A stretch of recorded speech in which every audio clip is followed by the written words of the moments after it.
terms of artists that you've worked with, like, is there anyone that stands out for you as like, you know, I've like you work with them and like now I've made it. Now I know I'm legit. I have this thing where I've been lucky to work with legends. Like I've written for Donnie and Marie Osmond, and I actually have a Billboard plaque from them. And then Tommy Lee from Motley Crue. I just did 2 songs on his last album. So those are, even though people that are like younger don't really know who they are, I'm like, I don't care, they're legends. And people know who they are, but they just don't really, when I say their names, they're not like, wow, that's so cool. But to me, I'm like, it's fucking cool. Like I've worked with these legends. That's really fun. And then aside from that, my favorite time to write is with my friend Tima, who is also my like we write together all the time.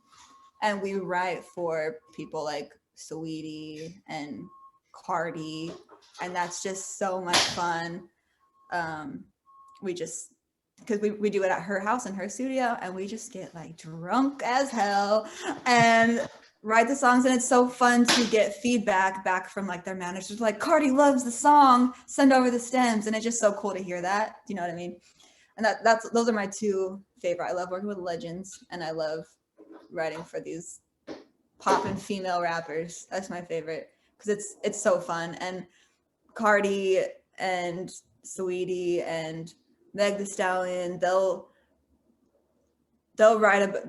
sing about things that I don't as an artist, but they're things that I love to write and I love to sing and I love to listen to. So to be able to be included in that in any way at all is just like it's just so fun. Like I'm honored to even be considered to write for these people. That is, yeah, that would be so cool. I mean, to even be like, here, I wrote this for you and get feedback on it would be like the greatest thing ever. It's like if Joe Rogan listened to my podcast and was like, this is a good podcast, like you're doing the right thing. That would be enough. That would be like, okay. I mean, I couldn't help myself. I'd ask if he wants to come on the show, but like, because that's the type of person I am. But like, I can imagine that feeling of like knowing that what you're writing for them is good would give you confidence to know that what you're writing for yourself is also good. Yes. Yeah, that validation is it's so necessary. If you don't get that validation in songwriting world, at least once every couple months, you just get so depressed because it is a rough industry. Like you need that validation. You need those little glimpses of hope that what you're doing is making a mark in some way. It's so important to just have that, something to hold on to keep you going. And then another thing that is my favorite is when people get stuck in a session and they call me, they're like, hey, we need one fire line. Can you help us? And then we're done. And then I help them and they're like, yes, that's exactly what we needed. Like, I love being the one people call when they're stuck. Because they're like, Elle can do this. You know what I mean? You're the fixer. You fix the problems. Yes. And it's so easy because you already have the concept, the flows, the everything in front of you. All you have to do is just like close the gap. And it's easier because I wasn't in the session. I have a total outside perspective and I don't have to leave my house. Like it's just a win-win. It's perfect. So have you met Cardi, or has it been like they reach out and their people reach out? Yeah, it's through their managers. I have not met Cardi. I met Saweetie once. I met City Girls. It just depends on, sometimes you'll go to a writing camp for them and they'll have like 7 different sessions going on in one building. And then the artist will come and like peek in the door, like in each room and be like, yeah, that sounds good. That doesn't sound good.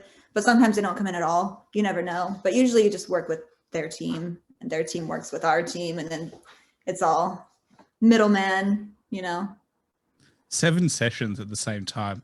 I couldn't see all these things that I learn from like people like you and artists. I'm like, holy shit, there is so much more that goes into, like, I'm into the genre and I know a little bit about it, but there is so much more that goes on that I had no idea would even be a problem or even a thing that you would have to consider. But it is crazy to me how split, especially the mega artists, like, you know, I can only imagine how much time Cardi actually has to herself.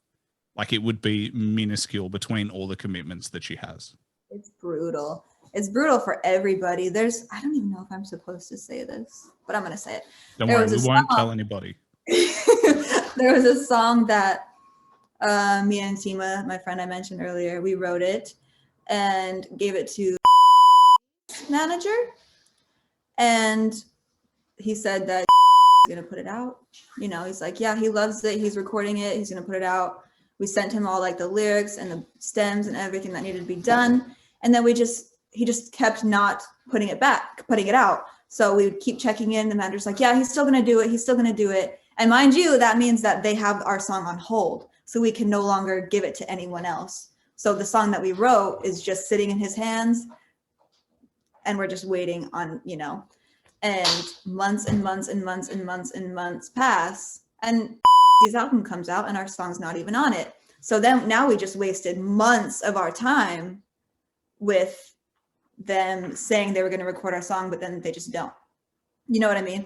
So that is very frustrating. And that happens to everybody every single day. And that's like the hardest thing because and that's what I said, you need those little glimmers of hope. You're like, yes, we have something going for us. And then it gets taken away. But at least we had that hope for a minute. It's going to happen again next month. But that's like one of the hardest parts. You have no hope for anything ever because it can be taken from you so fast. And they don't care because we're little songwriters that nobody cares about or knows. So they can really shit on us and they don't feel bad. But we have to keep writing because that's how we earn money. You know, we have to keep writing. We can't be like, no, I'm going to stop because this is annoying. You can't. You got to keep going. Well, did they tell you why they didn't end up recording the song? No. They will not give an explanation. They don't owe it to us.